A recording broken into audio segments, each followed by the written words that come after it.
City news కి స్వాగతం.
ఎంకేఎల్ఏ ఉన్నది మున్నూరు కాపు అని నాయుడు బాగా కష్టపడి పైకి వచ్చిండు. గత 40 ఏళ్ళ బట్టి నాకు దగ్గర మిత్రుడు, ఒక గుమస్తాగా ఉండి మరి గ్రానైట్ బిజినెస్లో ఇలా అందరికన్నా టాప్గా మరి పైకి రావడం జరిగింది. మరి ఎంత కష్టపడతాడు అంటే మీరు అందరూ చేతులు వణుకుతున్నాయి కావచ్చు అని, కానీ 10 కిలోమీటర్లు కూడా నడుస్తాడు. అట్లాగే గుట్టెక్కుతాడు. అట్లా రాయిని చూసి చెప్పేస్తాడు, ఈ రాయి నల్ల రాయి వెళ్తుందా ఏ రాయి వెళ్తుంది అని చెప్పేస్తాడు.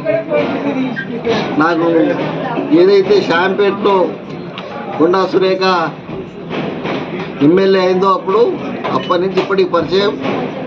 ఇప్పటికి కూడా మా కుటుంబం లెక్క ఒక్కరిగానే ఉంటాడు. మేము మద్రాసు పోతే వాళ్ళ కుటుంబం లెక్కనే చూసుకుంటాడు. ఆఖరికి హోటల్ బిల్లు కూడా ఆయనే కడతాడు. ఎందుకంటే మా ఇద్దరికి అంత దగ్గర. దయచేసి నాకు నమ్మకం ఉన్నది, కష్టపడి పనిచేస్తూనే హోటల్ ఏదైనా కూడా పైకి వస్తుందని, నాయుడు హోటల్ కూడా పైకి వస్తుందని పూర్తి నమ్మకంతో మరి నేను ఏది ఓపెన్ చేసిన కూడా సక్సెస్ అవుతుంది. కాబట్టి నాయుడు హోటల్ కంపల్సరీగా సక్సెస్ కావాలని ఆ దేవుని ప్రార్థిస్తున్నాను.